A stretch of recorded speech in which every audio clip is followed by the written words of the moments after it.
Herzlich willkommen zu diesem Video. Wie gern ich sowas mal auf Deutsch machen würde. Sorry guys, I would love to do this in German sometime because it's my mother tongue and it's just a lot easier to express everything you want to say in the exact way you want to say it. I always had good grades in English and been talking a lot of English in my whole life, but it's just not the same. But yeah, welcome to this new format where we just talk about some random things. Maybe we'll react sometimes to some things that are going on in the world, in the windsurfing world, etc. But today we are talking about Near Pride. I have been with Near Pride on Near Pride sales for 6 years, going into the 7th year now. So since 2016. That's quite a long time. So I wanted to talk about that. Obviously, last year I was sort of without a sponsor, but I kept using my Near Pride sales. So let's go a couple of years back, like I said, about 6 years after my first year focusing on windsurfing, 2016, and doing my first podiums on a national level. And I explained this already before in another video where I talk about my whole windsurfing career, my whole story, how all these things came about. We'll link that below if you want to hear about that. I was doing my first podiums on the national level, and back then JP and Near Pride reached out to me, and I think they saw potential in me. Obviously they did. Back then Philip and Søren, Philip, that name you will hear later on, signed me with Near Pride and gave me a really good deal, which actually made everything happen and possible. You know, I got a lot of equipment, which was crucial, you know, to make the next step. Yeah, to have enough gear, to have spare in case something breaks, and test through a couple of things.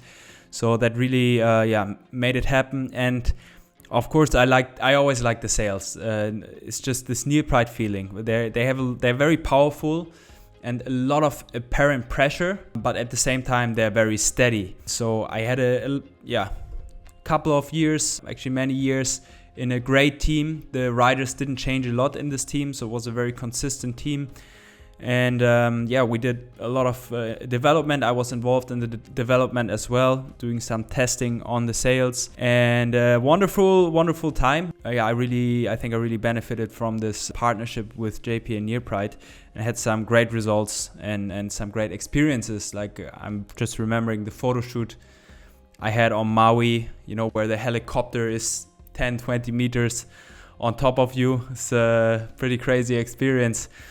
When you look into the eyes of the pilot while he's flying right above you, and you get the gust from the helicopter. So did it 2 times the Maui photo shooting. Now they're not happening on Maui anymore really, so I was lucky enough to still experience that. And yeah, I never really had to worry about my performance too much because the gear was just working, the sails were just good. Then 2021, so last year, I had the opportunity to join Starboard as a brand manager, which was and still is an amazing challenge, and I'm super grateful for that. But that also meant that I couldn't use JP boards anymore, and JP and Near Pride, their brands, they kind of belong together, you know, they work together. They're in-house brands. And so therefore it was going to be a bit difficult, because normally they try to get all the riders on both JP boards and Near Pride sails. And unfortunately I couldn't continue with Near Pride sails that year. I know that there were a couple of guys that would have liked to keep me on Near Pride straight away in 2021.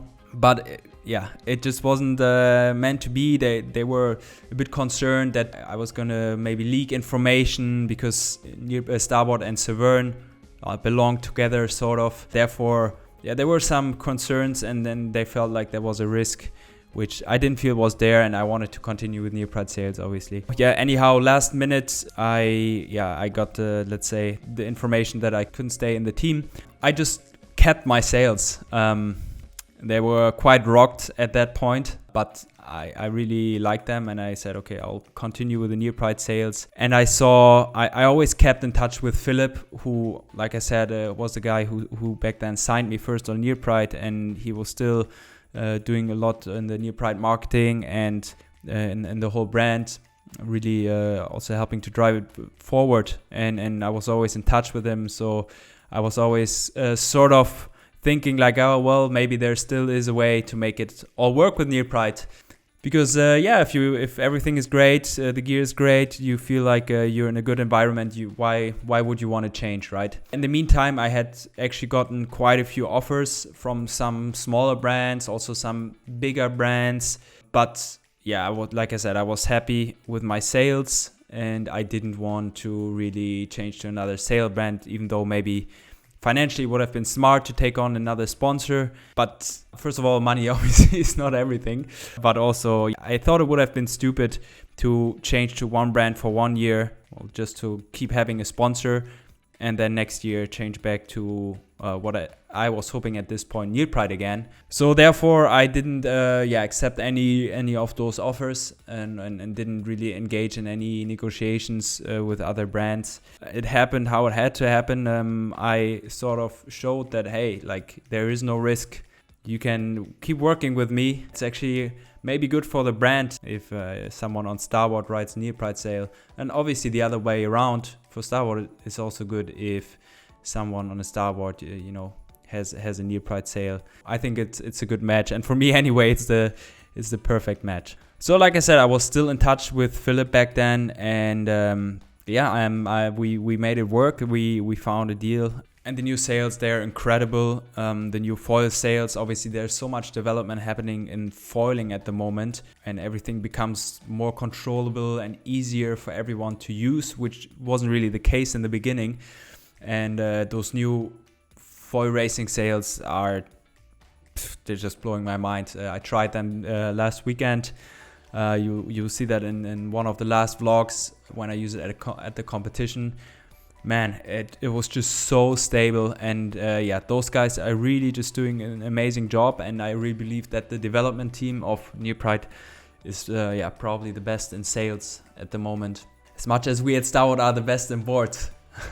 So that's what I actually believe. So I really think those two brands are, let's say, top notch, and they have done a great job with the new sales, and I'm incredibly stoked that I can keep using them and can still be in the team. So thanks to Philip and obviously everyone else at Neil Pride to have me back. And now I actually just asked some questions in Instagram, if any one of you has questions on Instagram. So make sure to follow me on Instagram.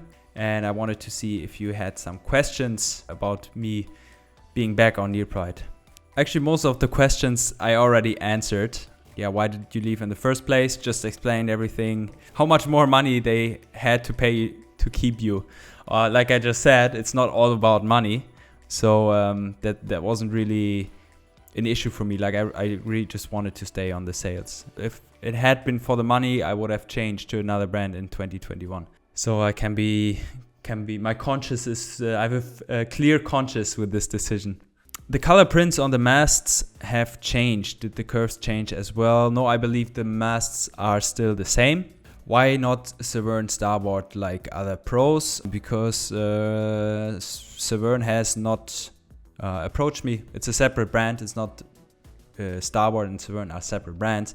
And Severn didn't want to make a deal with me. So I didn't even think about it, to be honest. And wear your pink sunglasses. Referring to the party at the surf festival. They were not mine. I gave them back to whoever they belonged to. Oh yeah, what kind of deal you have with Neil Pride and why you haven't been on Neil Pride last year? Again, I think I explained it all. I have a good deal. They support me to obviously do all the video work I do with Lars, so it's super important. Without that we wouldn't be able to do it all. And of course, make sure I have the best gear possible. So guys, that is it for this video. Let me know in the comments what you thought of it, and if you have any more questions, maybe a little bit different of a format, but happy to talk about some things here and there.